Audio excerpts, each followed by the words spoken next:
Welcome to the Art of Equine Alchemy. I'm your host, Amber Leidick, horse trainer, healer, and mentor. This is a podcast where practical horsemanship meets personal evolution. Here, we're diving into what it means to truly connect with your horse, yourself, and the world around you. Through conversations with equine professionals, horse owners, and members of our community, we will explore real stories, actionable insights, and tools designed to help you heal and thrive. This isn't just about horses. It's about transforming how you show up in your life. Because when you address what's happening within yourself, everything around you starts to align. Whether you're looking to refine your horsemanship skills, gain clarity on your own path, or create a more meaningful connection in all areas of your life, you are in the right place. Let's get started. Hey, everybody. Welcome to the Art of Equine Alchemy podcast. This is the Mirror in the Stall series that we are doing these lovely conversations, people sharing their stories and their journeys and all the things. So I want to introduce you to Susi May today. Hello, how are you? Hello, good. Thank you for having me. Yes, thank you for joining us. Do you want to share with everyone what it is you do? I was just saying before we got on that I just am obsessed with all the videos that she posts. If you guys are not on her social media, you should definitely follow her because she posts these incredible videos of her swimming in this beautiful water with these horses, and it's just like so epic. And I just have a lived experience every time I watch one of those videos, and I can just imagine myself there. So, do you want to share with everyone what it is you do and who you are? Okay, so yeah, that's a pretty complex question at the moment, because I just feel like I'm shifting through things at the moment. So 2 years ago, I definitely would have said I'm a horse trainer, but now everything's starting to change, and I'm kind of stepping into really the unknown. And so, what I am finding at the moment is that I'm working more with the human side, which hasn't been the case forever, and just helping people kind of find their light and step into their inner power. And so it's all about self-empowerment through horse's voice. So yeah, so that's where the conscious connection liberty training has come in. So I'm still honoring and we're attuning to horses and listening and making them feel heard and seen still, but kind of like the mirror, basically. Yeah. So, yeah, stepping into that, which is really not my comfort zone, but I'm just going with the flow. And yeah, and as you know, our conversation recently, it's just new to me. So I've really just stepped into this the last couple of years. So yeah. So I've only just been conscious the last, 2 years, I would say, if that. So hmm Yeah. yeah, yeah. Was there something specific that sparked that? Yes. So basically, where I live in WA, because I moved over from the East Coast from Byron Bay, which is quite an alternative sort of area, but I was in the dressage world there. So when we moved to WA, it's very traditional training here. So I had previously been working with a lot of trauma horses on the East Coast, but coming into here, it was more, it was unconscious trauma horses. So Mhm. people weren't realizing, the consequences that was happening with their training styles, because there's a lot of like Western hard and fast polo, so horses that are just not taught to be regulated at all right from the start. So it's very much a sport, and the machine. And so yeah, so I was when I moved to WA, I basically stepped out of the dressage world where I was kind of still working with horses, and working with a lot of young horses. But moving to WA enabled me to step into what I really felt called to do. And so it gave me an opportunity to restart. And I was like, this is it. I'm going to call myself a connection trainer. I don't really know what that means just yet, but that's what I'm like working towards. And yeah, just stepping into that. So I've been following Warwick for about 12 years. So, like, listening to his podcasts and all of that really helped me. And so through his podcast, then I reached out to people like Denise, Jordana, and that was definitely like a soul calling. It was like my soul was like, yes, you need to contact these people. This is it. Like, let's step into this stuff. Mhm. So Denise actually really showed me she taught me to listen. She taught me to go within and awaken parts of me that I've never heard or felt before. And it was just deep diving. And then when I reached out to her and she said yes straight away, and she actually came to Perth and stayed here and did a workshop. And that was just like an activation, and it's just continued through there. So yeah, it's amazing. So each clinic, so I'm doing more clinics now and stepping out of horse training, but still doing horse training on the side just for financial sort of stuff. And it's been really interesting because my web page has just gone up as a horse trainer, even though that's not what I see myself doing in the future. So it's kind of just, yeah, I don't know, stepping into the discomfort and the unknown, but I'm okay with that because I really feel like I'm supported, um, yeah, with the people that are in my life, yeah, guiding me Mhm. basically. So yeah, Yeah. Denise I is so hope that made sense. Yeah, totally. Denise is so fantastic. She's actually, I met her right after my divorce in like 2016 or 17 through a friend of mine, through our theta training. And she's like, you have to talk to Denise. She's an astrologist. And she was the first person that I think she told me what my journey was gonna look like before I definitely knew. And I was like, actually, I had several people. There was an animal communicator before Denise who started Yeah, through my divorce, started pulling cards for me and not even right. talking to my animals anymore. It turned into me, and then that's when I went through Theta, and then I met Denise. And so she's been such a pivotal. I'm so happy that she's now has so many horse clients because it makes me so excited for her. Because she before was like, I don't know, there's the horses and it just feels like this and this. And now she's like so immersed in it. It's my favorite thing. She's actually coming on next week.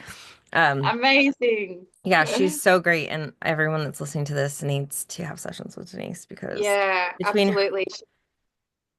Yep. Sorry. yeah, no, go ahead. No, yeah, I definitely credit everything to her, and I tell her all that, every few months we have a session. I'm like, she literally just changed my life. So, yeah, Yeah. I think like the hardest part now is, you know, when you have this new awareness and then you're still living in the world surrounded by people that are not awake. And I think that's the hardest part. It's like it would be so great to, like, I don't know, just go away and hide and be in your cave and be awake and just listen to podcasts and listen to your body and become the most spiritual being or whatever. But the hardest part is like living in the real world and finding out all of this. I think that's what I really struggle with, and then I kind of go back to my old ways. So yeah, I think that's the hardest part. Yeah. is Yeah. becoming and then stepping out of the old. Yeah. So for example, like Denise said, my purpose is to be in my body. So like my whole life I don't think I have been in my body. And actually the only time I'm really in my body is when I'm working with the horses, and it's always been that way, but I didn't know it until recently. So now that's what I'm teaching others, like through the clinics. It's like really like how to be in that space and be in your body, because because you can't be safe unless you're in your body. So yeah, it's made me really reflect on my whole life, and I have appreciation for it now. So yeah. Yeah. I think my most impactful connections and the evolution in my horse, I don't even know. I have a weird thing with horse training too. Like I call myself a horse trainer still. And I went from Amber confidence and connection coaching to like I hate the word coach and I don't really like horse trainer and I'm like mentor sounds okay. And so like I still don't actually know what to call myself and it's been like since Mm. 2017. So I totally resonate with that and I can't promise Thank you that you. I can't promise you that's going to change. Um but I think the most impactful people on my journey have been people that have nothing to do with horsemanship. And so that's why I love creating these types of conversations because I think people need to understand it's more about themselves than it is the horses. And the more work you do with yourself, and the more you understand the horse and can listen and receive from the horse and have that experience. And same for me with being in the body. Like you could have said that to me in 2007, 16, 17. I'd been like, what are you even talking about? Of course I'm in Yeah, my body. Like, where yeah, else am I? And like, no yeah, idea. So yeah, yeah, to have support and people explaining things to you. yeah, I did a training, a somatic breathwork training for a year, and then I started to make the connection of, oh, like it wasn't even until 2018, 19 that I was like, a nervous system has yeah, anything to do with anything? Like, what is a nervous yeah, system? Like, so it's interesting to let all of that unfold because I just last night watched a very old YouTube video of me at the very beginning of understanding the nervous system and then starting to understand the impact that it had because my journey is very similar to yours where all I did was I went to a certification school in like 2004 for a year in Colorado with John Lyons and Josh Lyons and we did all of the groundwork and everything and so when I got out I just went straight into starting horses, problem horses. Trainers would send the horses to me yeah, that were yeah, sort of fried and it was like I yeah, didn't even like people at that point. Like at that yeah, point I was like, same. the people, like, Yeah, ew. yeah, But it's because I was so disconnected from myself and I had never had a same connection with another human. So of course I couldn't help the people. So I think that that's such an important piece of like finding people to support your humanness on the journey. absolutely. 100%. Yeah, yeah. Yeah. It's funny you talk about like the 2017 and 18 because that's when things really started going down for me as well. Like 2017, that's when I was like riding dressage then, not advanced, like I was only a beginner dressage. Like I was in the world where I have friends who are Grand Prix and all that. But 2017, the horse that I was riding broke his wither Mm, in 5 different places. And so that was my riding horse. And that was the first thing that happened to me in my life that was definitely from the universe to say, wake up, you're not on the right path.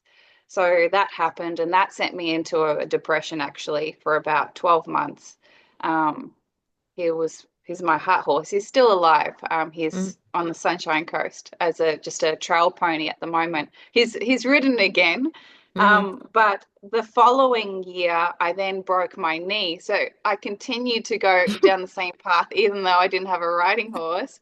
And then I broke my knee. And then that's when I started working from the ground. I was mm, forced to work from the ground, and everything started changing then.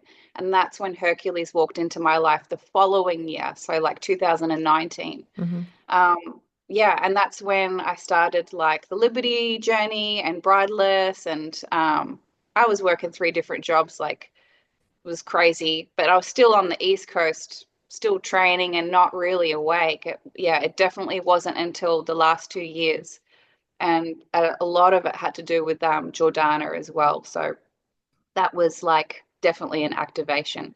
mm, Talking about the somatic work, like I've just started incorporating that just by accident. Like everything that I'm doing is not intentional. It's just like, just fell that way. And like even the 10 steps in my video academy, like a lot of my, the people at the clinics came up with the words to that because I mm, was doing the thing and then they're like, oh, it looks like you're doing a curtsy. So I do like this, like the fourth step is called the bow. And it's all about like softening in your own body, coming into your body. There's no expectation. And it's literally just about holding space for the horse. but it's like softening your shoulders, softening your knees, and like kind of like bowing or curtsying. And so now that's actually called the bow. So that's like the fourth piece Mm-hmm. after there's another piece. It's a safety piece. But yeah, so it's just like that's how it's just rolling. Like things are, it's not like structured or planned, although there's a 10-step structure. It really has just fallen into place, and I'm sure we'll continue. And I also use clicker as well, so I use clicker as the communicator. So that's what I use for my attunement. So that's my attunement piece. Mm-hmm. Because I've always been, as a horse trainer, I've always had a time frame. Do you know what I mean? So typically I would have 2 weeks to work with a horse, and I would have to, have it completely changed. So Flickr was my communicator to say, yes, yes, yes, that's it. And now let's do the work sort of thing. But looking back, I definitely think I used that as a band-aid. So now I'm definitely stepping into like with the clicker, it's all about marking the moments the horse is actually in the present moment. So Mm. don't think about, you know, don't don't anticipate, so don't get anxious about what you think I'm asking. Yeah, don't think about, the past, like don't get anxious. And transferring that with the human as well, so really marking them when they're there, right there in that moment, when they're like, oh, okay. And then a lot of horses get quite avoidant as well, like a lot of trauma horses, they don't want to be in their body either. So it's really interesting. Yeah. So Yeah. Tell me about you said, and then Hercules came into my life. Tell us about who Hercules is. It felt important. yeah, wow. So he, I've just learned so much about him recently. So I've always been on board with an animal communicator, like various animal communicators, the last maybe, oh gosh, 7 years. Yeah, so I used to work with an animal communicator when I was training horses, like the trauma horses. And I'd only ever take one horse in at a time, and I still do, because it's not about the money for me, it's about doing a proper job. So like I will typically spend 3 hours with the horse per day, and then like, all the other things that you do. But the animal communicator would talk to the horse and tell me how they're really feeling, and then I would work around that. And then a lot of it came back to what was happening in my body as well. Um, and I just lost track of what I was saying. Hercules, Oh, right? Hercules. Yeah, the animal communication part. So, so 2 years ago, an animal communicator said, "Oh, I think it was actually, yeah, it was Jordana, and then it was the animal communicator." And I still wasn't listening, but they said that he's a celestial being. And I was like, celestial being, like that word 2 years ago, I'm like, what? But now it's like, yeah, we're all celestial beings. You know what I mean? It's just like, yeah. Um, so yeah, I kind of just been digging into that. But Hercules has been, I was listening to one of your podcasts, like I haven't listened to all of them because that makes me nervous, because I've been so nervous about today. There was a section where you said where the horse is actually a mirror for you to like step into yourself, or it can be a mirror as a good mirror. And I really feel like Hercules has been that mirror. So I definitely believe he's part of my spirit team. Like he is here to help me, and vice versa as well. So he's definitely like part of my spirit team. And I've just recently found out through like my Reiki sessions that I'm doing, that he's from the angelic world. Um, but yeah, so he was given to me by a really good friend, who is a breeder in Byron Bay, a boutique warm blood stud. And he was born with problems in his body. And so he was given to me as a Liberty horse just to work with from the ground. So I got him when he was nearly 3, and he's 8 now.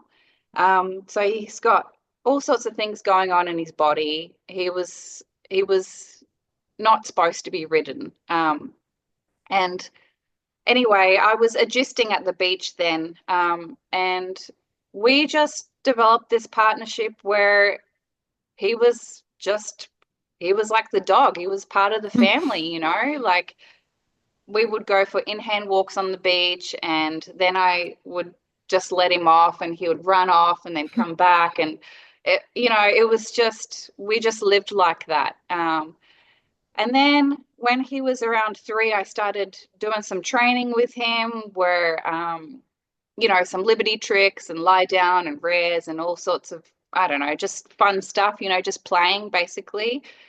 And he kept coming in. So I was doing like the draw in, and the draw in, where I asked him to come in through whistle and through energetic draw in sort of thing. And instead of just coming up in front of me and stopping in front of me, he would like line up, like he would like turn his body and line up. And he kept doing it. I'm like, what are you doing?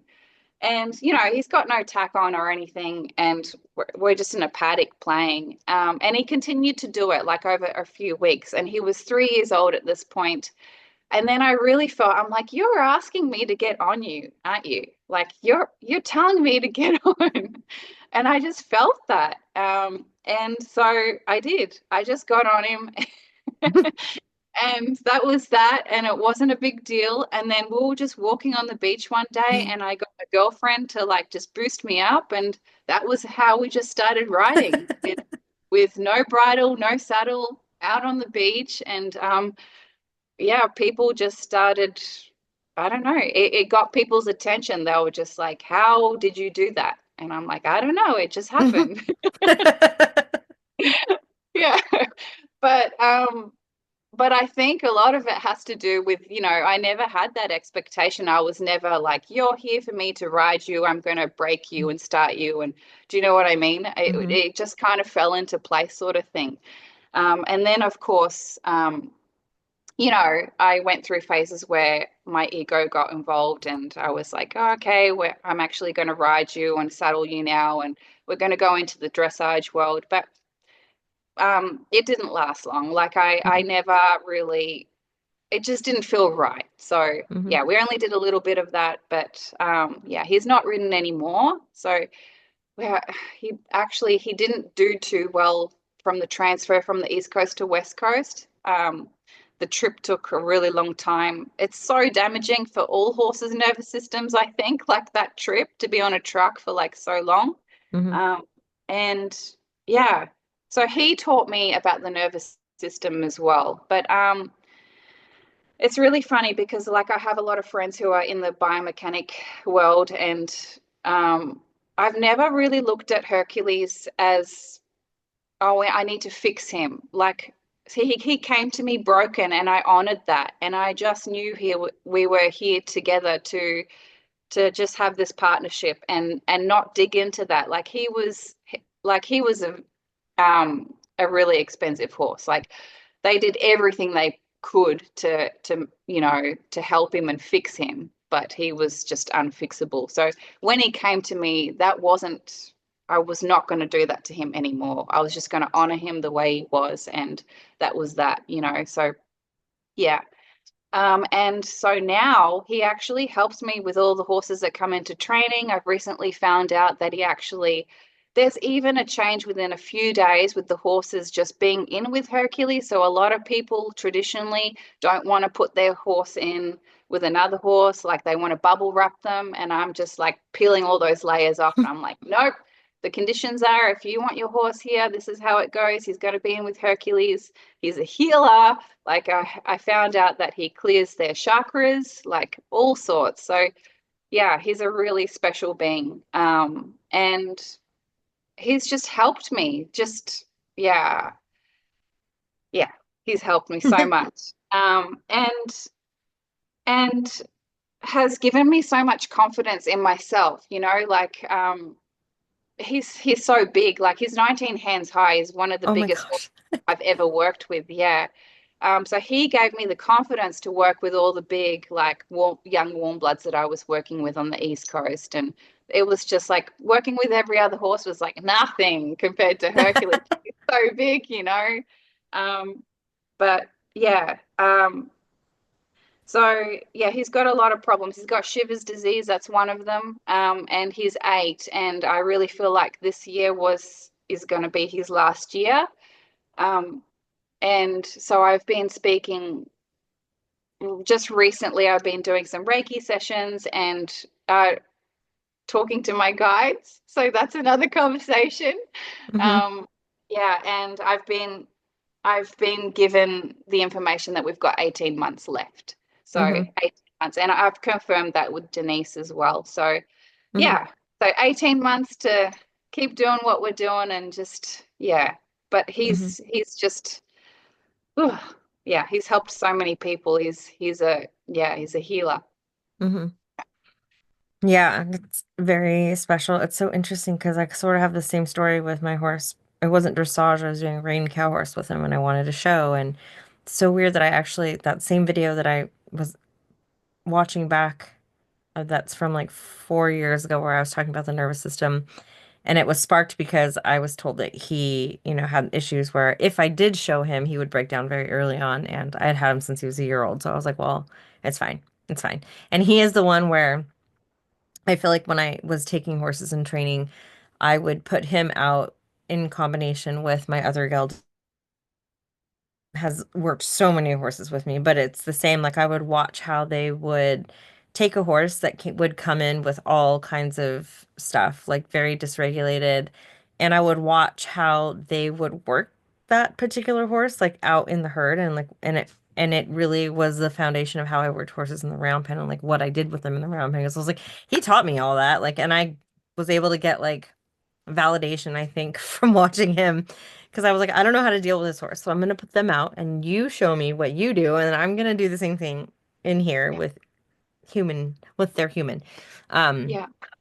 so yeah, it's interesting that they come like that. And the woman who introduced me to Denise is Rochelle, who is my friend who does Theta, who she's actually coming on as well.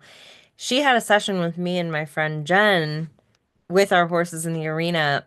She isn't into horses. I just like to drag all these people that don't know anything about horses into my life and they come see what we get. And she had a session with me and him, and it was so interesting because she was like, I was like, so here's my plan. Like, we're gonna show. Like, this is what I've always wanted to do. A lot of my ego was tied into. Did a lot of stuff with problem horses, air quotes if anyone's listening. Um, And so my thing was always, well, people don't know that I actually know how to ride, that I can actually train a horse to do the things. They think I'm Yeah. just quote unquote a problem horse trainer or starting horse. I'm like, no, I actually know how to ride and I'll show you. So my ego was very tied into if I don't go show, then no one will know. Um, and the first thing she said was, this is before we knew he had issues. She was like, yeah, he's not here for you to go show. And I was like, okay, like this chick doesn't know anything anyway, so okay, sure. She's like, no, he's adamant about the fact that you will not be showing him. And I was just like, oh yeah, okay. And thinking in my head, well, I've spent all this money on clinics. I've gone out to Arizona and we've worked cattle. Like, I'm like, I spend so much time and effort into this horse that I finally have that is bred to do what I'm gonna do. So Yeah. she was definitely right. But Yeah. that is sort of why I ended up spending more time doing different things. My divorce was definitely my catalyst. And then my own horses not wanting to connect with me was like, oh, the only thing I'm good at is a horse trainer. Not a good wife. I'm not even a good mom, but I'm a good horse trainer. My horses were like, eh. So I love that the I whole, could so relate to that. Yeah. I'm the same. Mhm. Yeah. Yeah. Yeah. So, you keep talking about Jordana, so I must know about who Jordana is. Okay. Yeah. So did you listen to her podcast with Warwick? I have not. I don't know anything about her. Oh, okay. So she funds it's called Choice Tribe. Mhm. So it's yeah, it's I don't even know how to describe her. It's like she's native and she spent a lot of time, well, she's from Hawaii, I think, but now she's in the States, back in the States. Um, and she came over with her parents, and yeah, so she taught us all the tribal ways of being and connecting with the earth and all the elements, and all the somatic work. So Mm-hmm. so I had my very first somatic experience with Jordana. It was really interesting actually because like yeah, so she flew in from the States and she did her first workshop in Australia. That was here at my place. Mm-hmm. And I was definitely still a horse trainer then. Like, and I think I can't remember how big our group was, maybe eight or 12. I can't remember. It was really hard for me to, I then had this realization. I'm like, okay, I've got all these people. I'm here to create a name for myself in WA. I don't know anyone. And now I'm stepping into this and being and showing myself like my true self. And that is that going to jeopardize my career, you know? So I was like quite hesitant about what is actually going to happen. Like I, you know, people talk and then they could say, you know, what they saw. Um, I don't know. WA is very, very judgy. And so one person will say one thing and then it gets all twisted and it's just all word of mouth over here. Do you know what I mean? So I was really scared Mm-hmm. um, about being vulnerable and opening up and actually opening up my wounds, you know, and that's actually what happened. So, yeah, so one of the experiences was when I actually met my my main spirit guide. I still don't know his name, but we call him the masculine guide. Mm-hmm. So what happened was we're in the paddock and we're in a circle and we're in the paddock with the horses and we had to keep our eyes closed because we were surrendering and connecting to the earth and we had to surrender to whatever was about to happen, you know, with the horses around us. So we weren't allowed to open our eyes. We had to try and keep them closed. Um, and what happened was actually this is the last experience. I'll tell you about all of them, but this is how I Mm-hmm. met my spirit guide. Mm-hmm. So we're in the circle and we had to keep our eyes closed. And I was closing my eyes, connecting, and I remember just being really tired because I think it was like day 4 of doing this work. There was like lots of meditations, and I just have never done anything like that. So I was just exhausted. So we're dropping in, and I closed my eyes, and I just felt like this male presence in front of me. So very strong male presence, like literally I thought there was a man standing in front of me. So I thought it was Jordana's dad because she brought her dad. Mm-hmm. So so I opened my eyes thinking he was standing in front of me. He must have been doing some sort of healing with me or something. I open my eyes and there's no one there. I'm like, that's so weird. Okay. So I closed my eyes and then I just got this fear. Like I just got so scared all of a sudden because I'd never felt anything like that before. So I closed my eyes again, but this time I really struggled to close my eyes. Like normally I'm pretty good to like surrendering and because I don't live in fear. I just do like when I'm working with the horses, I'm always not thinking about where I am. I'm just there to Mm-hmm. connect and I'm always in the kick zone or whatever. I'm just Mm-hmm. like always surrendering that way, you know. So anyway, I'm standing there, close my eyes, and yeah, then this male presence is like right in front of me again. And I open my eyes, and Jordana's dad is still like way over there. And then, yeah, so I had that feeling of the fear, and I got really scared. And then I got this whiff of cologne, like Mm-hmm. male cologne, really strong. And I instantly knew that was a spirit connecting with me and telling me it was okay. And I recently just found out that our guides actually connect with things that they know that we like. Mm-hmm. So I love male cologne. Like that's one of my favorite things. I'm just Me like, ah, too. really? I love it. I use it as toilet spray. Like I love it that much. Anyway, so this massive whiff of cologne, and we're like, amongst horse shit and trees, and there's no way you'd smell cologne. So that was the beginning of that. And so then I said to Jordana, I'm like, what was that? Was that my spirit guide? Like, yeah, it was. And I'm like, whoa, cool. Like, I'm just was so young to, I've never experienced anything like that. So that was that. And now I'm starting to connect with him a lot more through Reiki. But yeah, there was another episode we had in another paddock with the horses, and we're doing a ha breath ceremony. So it's all about moving your body. It's all about being in your body. So moving your body and vocally saying ha. And yeah, that was like the first time I had a somatic experience, because throughout that ceremony, I just couldn't stop crying. It was, it was quite an experience. So basically, again, we're in a circle and we're all moving our body and vocalizing ha. And, to be honest with you, in the beginning, I felt like an idiot. Like, it was just like, oh my God, like, what are we doing? We're in a paddock doing this crazy sort of like dance, and it was so funny because a couple of my good friends were like opposite me and next to me. And my friend next to me, she was laughing because she felt like an idiot too. My friend opposite me, she was doing something different.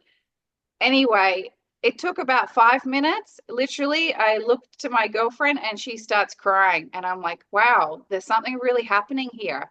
And then all of a sudden, you just feel that feeling of being in your body. And then your voice changes, and then it was just like the biggest, ugliest cry I've ever experienced ever.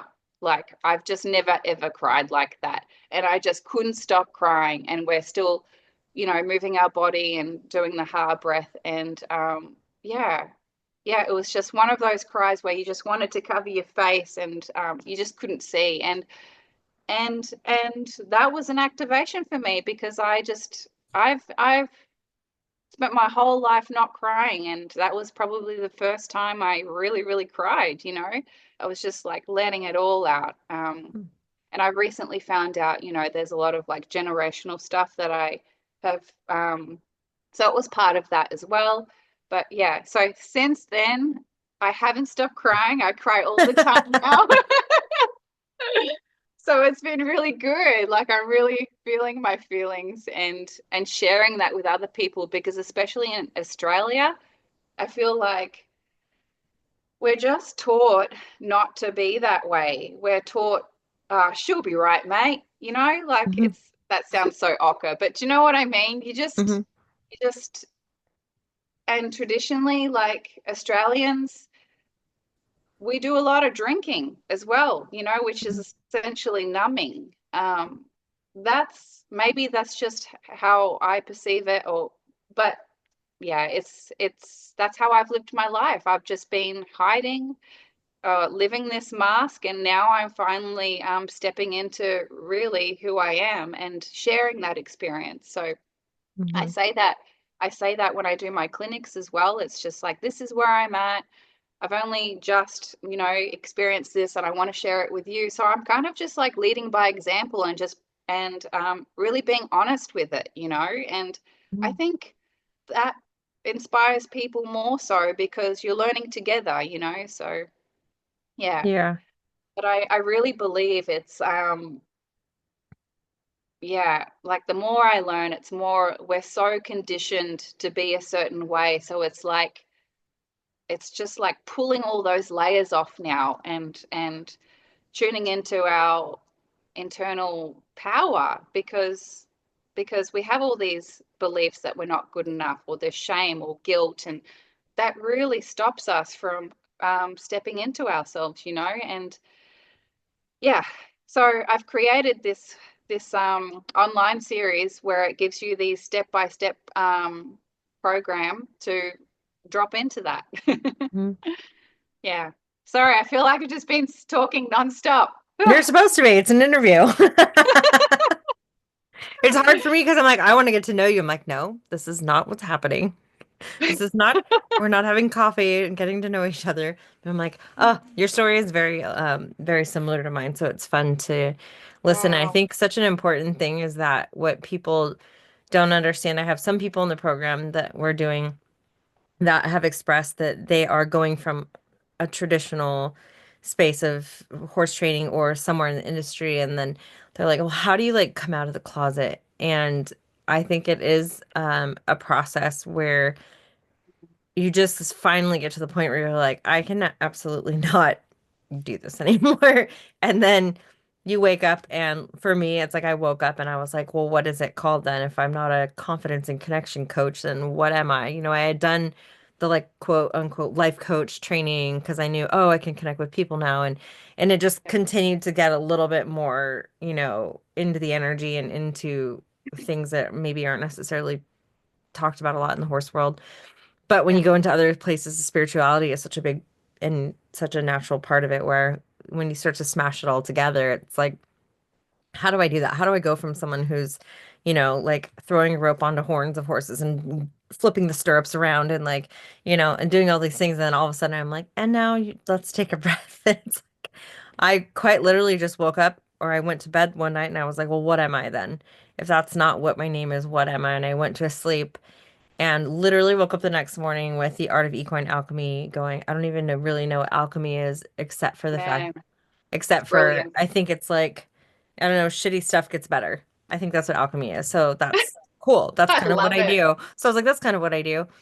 Yeah. And it wasn't until I wanted to create the actual event where I had, I just did it last September where we had six of us. I can't even remember now how many of trainers there were, where everybody was sort of speaking to a different part of that, but very much with the human, very much the kind of quote unquote expo that I wanted to see created.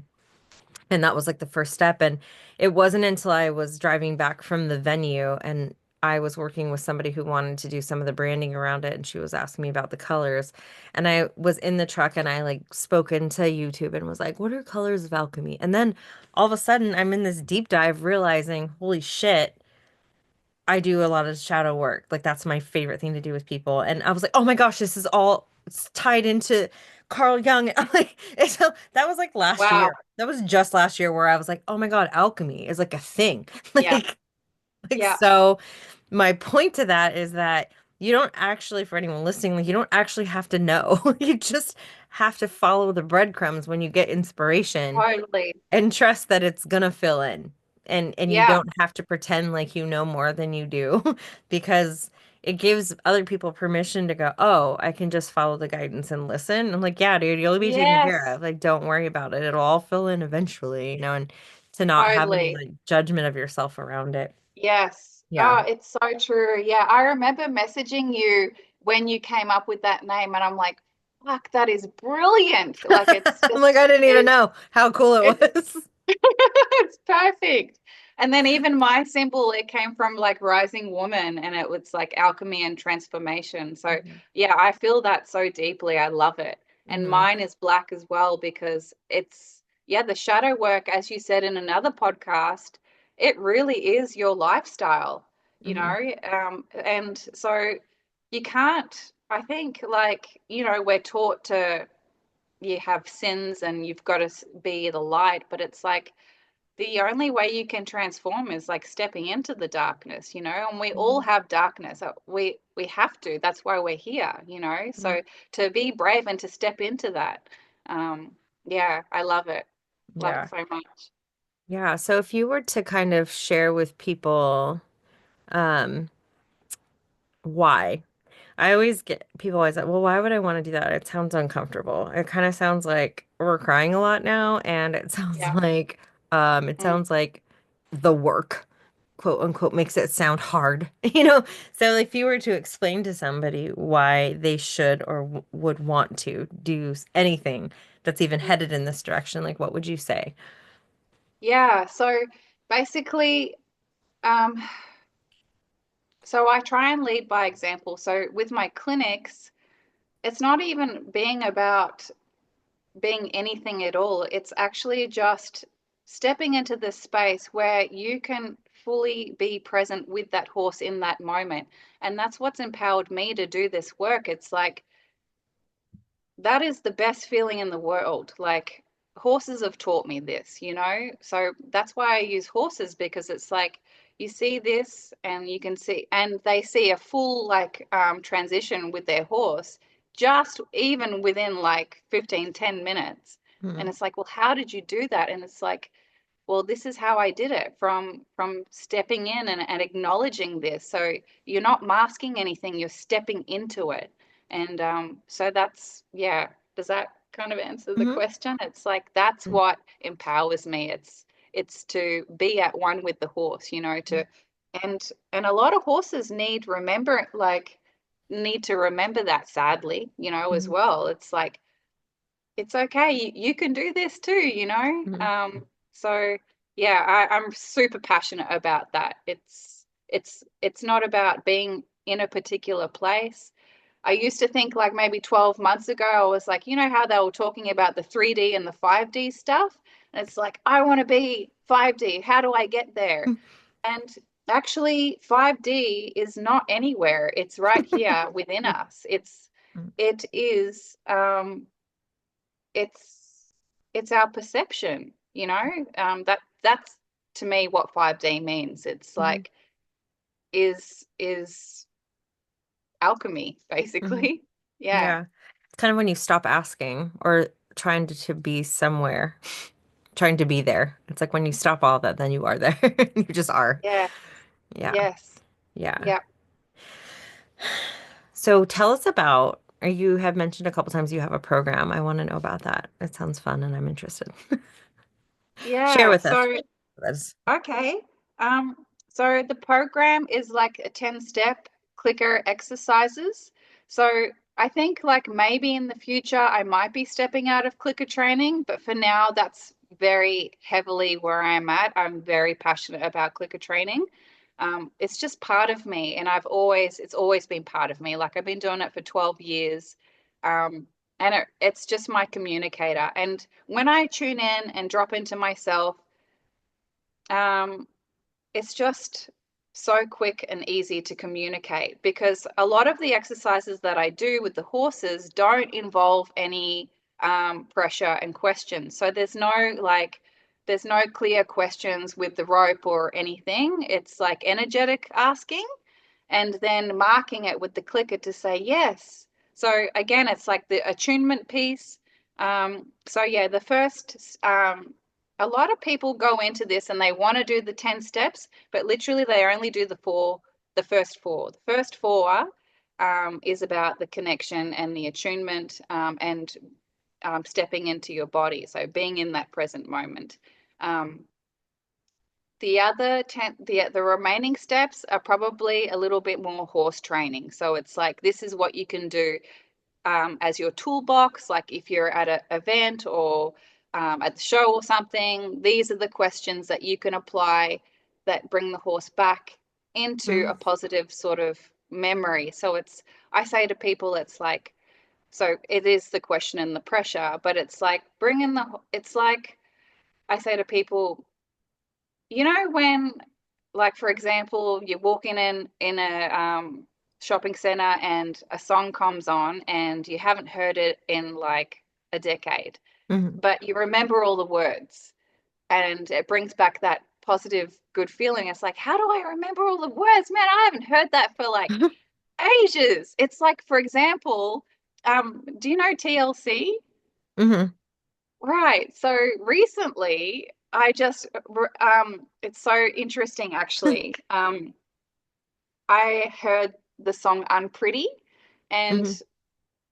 I listened to it in the car. It came on just randomly, and I definitely haven't heard it for at least like 14 years. And I'm like, what the hell? And then I heard it again 2 days later, like in Oh. shopping center. Like, so I even Googled it. I'm like, all the words, and it just is so relevant to where I'm at the moment, like with the self-love piece. Like, Mhm. I've never loved myself. So that's a really big piece for me, is to start loving myself. And anyway, I could really resonate to all the words in that TLC song. Anyway, the point of the story is it's just like you remember all those words and you have the emotion and the feeling behind it, right? And so that's what this 10-step program is about. It's about creating those positive emotions for the horse to come back to and go, oh yeah, I remember that. That makes me feel really good, you know. So that's the toolbox. But the first 4 steps, the first one is called Face Away, and that's really just about grounding yourself, coming into yourself, tuning into you, and then asking the horse to make an energetic gesture within the body. So it could just be an eye or an ear, and then click and mark that. And so that's where the attunement starts happening. It's like you mark where the horse confirms where you're stepping into your, you know, so it's about self-empowerment basically, because a lot of people just don't know how powerful they are. So it's like stepping into yourself. There's no physical cues or anything. All you're doing is just grounding and internally bringing up your internal energy and asking the horse to face away. You know, standing shoulder to shoulder. So marking all those cues, and then the horse is like, oh my God, you saw that? And you're like, yes, I saw that. And so then it starts. Then the next one is called head down, and the head down is about there is pressure with this one. You're asking, you know, the pole to come down and soften. And so that's the beginning of teaching the horse how to release. So a lot of this work is showing and guiding the horse to release. And I feel like a lot of the releases come when their head is down, and not just down, but relaxed. So like in the beginning, sometimes you're marking the trick and saying yes, like down here, and then asking them to hold it, and then marking them when they're in that present moment. So first like rewarding all the small tries, and then coming into that present moment. And yeah, and so then the next one is called the triangle. So the triangle piece is moving with intention into the horse's triangle in between the shoulder and the hind quarter. So a lot of horses in WA, Western Australia, for example, are taught that when you move in towards the flank that they have to move away. It's like even energetically. So it's like teaching the horse that that is not the case. I want you to tune into my internal energy and feel what I'm asking. So that actually becomes a safety piece, because a lot of horses can't cope with it. It takes like a good 10 minutes for the horse to realize, oh my God, she just wants to stand there and there's no question, you know? Yeah. And then the next piece is the bow. So it's, you know, softening and dropping, connecting to the earth and holding space and just allowing any sort of releases.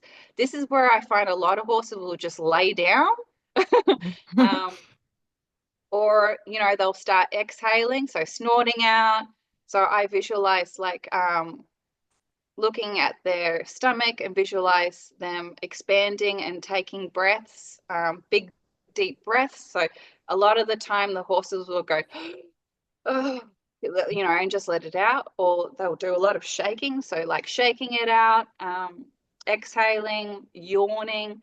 Horses that have just never expressed that way. So literally just holding space. And so those 4 steps is like, you can't do anything else unless you've got those 4 steps established, and then you can go into asking the questions. So some of the questions can be a little bit stressful. So it's like a little bit of shoulder work, yielding. What's the other one?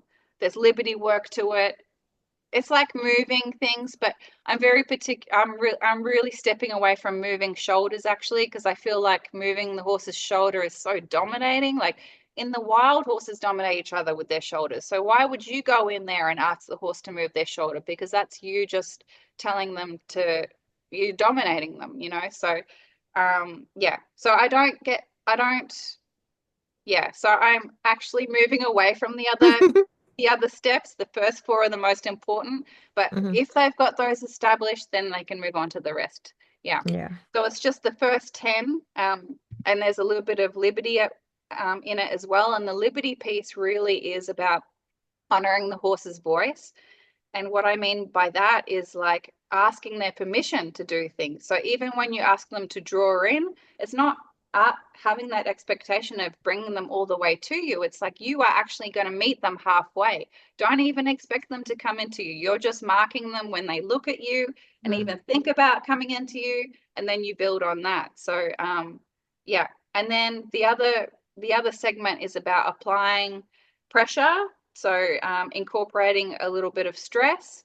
So this is why we originally bought the property here on the ocean, because it was for the business, and I'm super passionate about like using the beach as therapy for the mind and the body. Initially, it was like for the body, but now I know it's for different reasons, and I'm also realizing the ocean is for the nervous system. It's for my nervous system. It's like you do what you need, right? So I teach what I need. Like I have been dysregulated my whole life, and I'm only just stepping into myself now. So it's like, yeah, so this is my tool set sort of thing. But yeah, so we bought the acreage here on the beach for life experience. So I grew up with, I don't know, a crazy childhood where I've just done so many things, and it's life experience. And so I'm passionate about transferring that onto for horses as well. Like I believe life experience is so valuable, especially if you're starting horses under saddle. It's like, forget all that other stuff. Let's go out in the real world and feel and breathe that. And then we come back and do the training piece. Mm-hmm. But of course, you've got to have that connection, safety, and partnership before you go onto the beach, because so many people introduce the beach and they go over threshold, and then the horse doesn't actually come back from it. So it's actually working with the nervous system, yeah, and gradually, like little bits at a time. So Mm-hmm. yeah, It feels like the beach is like the ideal place to do that. Like it seems like if a horse is going to have a problem with any type of situation, it's going to be at the ocean. yeah. Yeah, absolutely. And also, like I'm really connected to my native roots. Like even as a little girl, like when I was getting dressed up, I was dressed up as a little native Indian, and I used to dream that I was a native Indian. So I'm really connected to that. And that's why I connected to Jordana as well. And they start their horses in the water, the natives, like it's mostly the river, but the water element it's really meaningful to me. It's like the place, and there's so many codes in the water as well. Like there's so much knowledge in the water. So Mhm. yeah, I remember the first time I saw the beach, I must have been, I think I was 8 anyway. And that was that. It was just like, Mhm. I knew from then on, I always said to my mum, when I grow up, I'm going to be at the beach. When I grow up, I'm going to be living on the beach. So it was always part of me. Yeah. hmm Yeah, I did move. Well, I'm like 10 minutes from the beach, and I will say that I Wow. have lived not by the ocean. And I was telling my partner, we're talking about all these different places that, after my little one is out of school, like where we'll go. And I was like, but like no matter what, we have to be able to go back to the ocean because I can't live that far away from it. So Yeah. yeah, it is Yeah. very special. Um, I mean, we could like go on and on, I know. but it's been an hour. Oh, has Um, it? yeah, no, that was really fast. I was like, wait, there's so many things I need to talk about with you because I feel like well, so much is so aligned.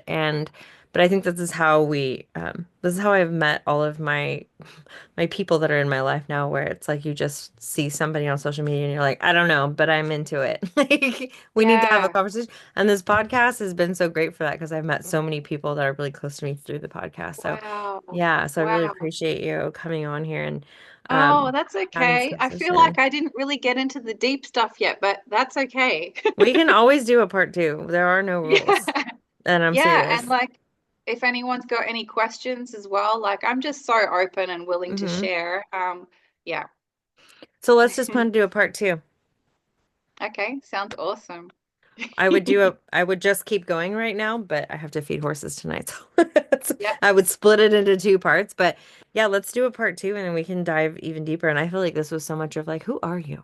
I want to know you. Yeah. Everyone that I've had come on, I've have already either interviewed like somewhere else, either on our other Shaylee and I's podcast or mine. So it's kind of like we just jumped right in, but this kind of felt like I just wanted to know who you were and all the things you did. So yeah, Thank you. we'll do a sequel for sure. And then also I want to go to Australia and I want you to be one of my trainers at our next The Art of Equine Alchemy, which I have not mustered up the strength to like do that again because it Wow. was really taxing on me actually. Because it was just a lot of growth for me to be able to like pull all of that together with that many trainers and then that many participants. And it was just like I keep going, okay, is it time for me to think about that again? And my whole nervous system is like, oh God. So I was like, okay, maybe not yet. But Wow. That's but yeah, amazing. you're very aligned with all of the people that everyone's very connected with their culture. Everyone is very much in a different way. Um, some people focus on the horse's body, some people focusing on liberty, some people focused on just like bringing their own culture into, and all of the trainers that I had there were had their own piece. And my vision is to let that expand every time, although I just don't know how that's going to happen yet. But you would have fit perfect. So I'm just Wow. Thank you throwing so that out there. much. Yeah, it'll be so fun. Thank Um, you. maybe we'll just need to do it in Australia and then and then that'll feel different to me. It won't feel like it's here Yes, again. I need, absolutely. We've got a yeah. great space to do that here. Absolutely. Yeah, Yeah. so we'll have to do a sequel and then I'll connect with you on the side and then we can talk more about that because there was a lot of people actually that came and did the live feed that were in Australia that were like, you need to come over here and you guys all need to come here and do this. So it's actually Wow. not super far-fetched from something that would Yeah. be fun to do. But Amazing. yeah. Amazing. Sounds Um, I good. will end and wrap up with like, is there anything that you sort of do as a practice? Something I've just kind of asked everybody, like that you do as like a practice that you either do daily or have like a routine or like your go-to thing where you're like, yes, this is something that happens for me every day that I do that keeps me either grounded or focused or connected or whatever it is. Is there something that Yeah. you feel like you do? Yeah, that's a really good question. Especially when if I'm going to do clinics, I'm super strict. One of the things I do, when I'm doing clinics, I try not to eat too much. I don't drink alcohol or I don't eat too much because I feel like I'm able to connect, ground myself and connect to my higher self and also like it's connecting to that pineal gland. And I just feel like when you detox your body and prepare for that, you're just able to tap in a lot quicker. So I'm really strict that way, which can be really hard, especially when that's not your everyday routine. The other thing I do, I'm very big on like sound healing. Um, I surrounded by crystals and I do my tarot cards almost daily. So Mm, I connect with my guides that way and my angels, and I'm like, tell me what my message is today.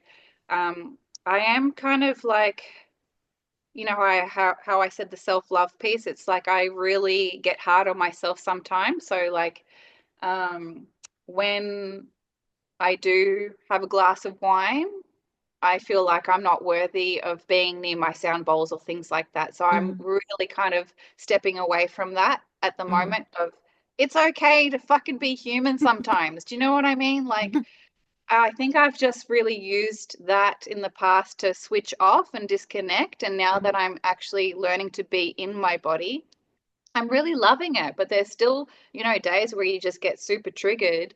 But I definitely my go-to, and this is part of the thing that Denise said is like I need to establish my container. So my mm, container is, yeah, the sound bowls. I do voice sound activation. So for example, last night because I wanted to make sure because I'm not very good at explaining things. So I get, yeah. Anyway, you probably realized I that was through it's so this. interesting because I'm like, oh, this entire thing has felt so easy to understand and follow. So that's Oh, interesting. really? Mhm. I'm just, thank you. You're such a human. Let's stop being a Ah, human. thank you. Well, yeah, so last night I went outside in the paddock with the horses and I played my sound bowl and I did a voice activation for throat chakra. Mhm. And then I woke up this morning with a sore throat and I'm like, shit, maybe I overdid it. And now I'm going to sound croaky today. But yeah, no, I'm right into that. So like tarot cards, which was just introduced to me the last 2 years. That's a funny story as well, actually. I'll tell you that next time. But Mhm. yes, tarot cards, sound healing, my crystals, and yeah, just being conscious about what I'm absorbing in my body and also energetically. So yeah, I don't surround myself.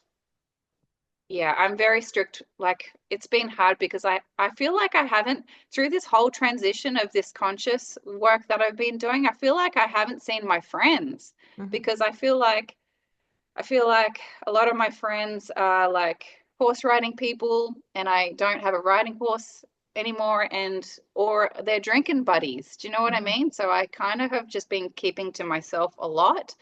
Um, but I feel like there's been so much going on, like energetically.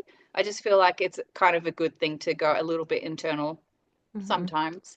Yeah. Um, yeah.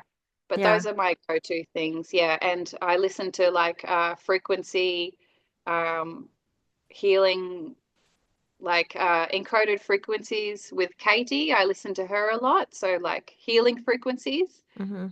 And Reiki is the other one. And astrology. All of them. Yes. So yeah, those are all my things. I could do that all day, every day. How Yeah. fun. Yeah, actually the voice thing is interesting because I do have someone I'm in a coaching mentorship program business wise, but he's very he talks a lot about the energetics of it. So he's very like, here's the structured part and this is how you set all the things up. But and also the most important thing is energetically, like, you know, Yeah. getting that piece right. So he's so fun. It's called he has a podcast. It's called the Mind Your Business podcast, which is great. So he's this like perfect combination of everything. And I went to one of his live events last year and there was a woman there and she's actually I got her to come on the podcast. Well, I'm so freaking excited. Where you can just have like she'll do like a conversation with you and she's like, okay, tell me about, whatever. I think I had a call with her. She said, tell me about your event that I was going to have. And she's not a horse person. So it was interesting because I started to share with her the stuff and she just listened and asked questions. And at the end, she then goes in and tells you she can hear the slightest iterations in your voice and Wow. the core woundings that you have, she can pull right out. So she's like, so you have Wow. the um I don't have a right to exist. And I was like, oh great, that sounds really fucked up. That sounds really bad. Wow. She's like, no. But it's like this, I need to over explain. I need you to understand me right now, or I'm Yes. not worthy to be here. And it was so Yes. crazy because she got that just out of, she Wow. focuses on like marketing. So if you're gonna show up on video or in a podcast, she's like, you're missing out on sales because people are picking up on what they feel from you and these things that aren't conscious versus what you're saying. And it's sort of like the work I do with the horses, right? It's like, it doesn't matter where your body is and your position of your leg and all of these things if you don't feel good about what you're asking the horse to do. So it's interesting because it's like the same thing that we're all sort of doing, but we're all sort of doing it in our Yes. own way. So she's freaking Totally. fun. She's That's very fun. amazing. Yeah, so Wow. that'll be I interesting to love have that. her on. She's probably gonna I keep having this feeling that she's gonna she's gonna she's gonna coach me in front of everyone. So I'm like, so if there's anyone who's like nervous about any of these talks, I don't get nervous anymore. It's just like this fun thing I get to do and meet people and get to know people. But for her, I'm Awesome. kind of like, God, like just me speaking. I'm gonna be, she's judging me. She's analyzing me. I know it. So Yeah. that's the one that should be interesting. I love it. That's happening next week. So I'm excited Oh, for that one and awesome. also completely resonate with what you're saying because she's the one Wow. I'm like, don't listen to me too close. You're gonna see all my stuff. Oh my God. That's amazing. Yeah. Amazing. Yeah, so Yeah. that'll be fun. But yes. So let's set up a second, a part two, a sequel, if you will, and we can go deeper into all kinds of things. And then people Sounds can also actually, you'll have time for Yep. them to ask questions in the group, and then I Yep. can pull those questions in, and yeah, it'll be fun. Awesome. Everyone can get to know you. Yay. So if people want to find you, where can they find you? Yeah, so I'm not very good with emails, but Facebook Messenger is like my go-to. And yeah, I've got no boundaries. So if you message me, I'll probably message you straight back. And yeah, my website, so consciousconnectionlt.com.au. But yeah, I am very like regular on my Facebook, like almost daily I'm posting, so you can contact Mhm, me through there. mhm, My Hercules, Susie and Hercules Liberty clicker page is not active, and a lot of mhm, people have gone to that one for some reason just mhm. recently. So it's my personal page, Susi May. Okay, Yeah, yeah. perfect. I'll stick the links in the show notes, and then that way people can go directly there. Thank you so much. Yeah, it's been super fun getting to know you. And then, yeah, You part two too. is coming. Part two is coming. Yes, awesome. Thank you Uh, so much. yeah.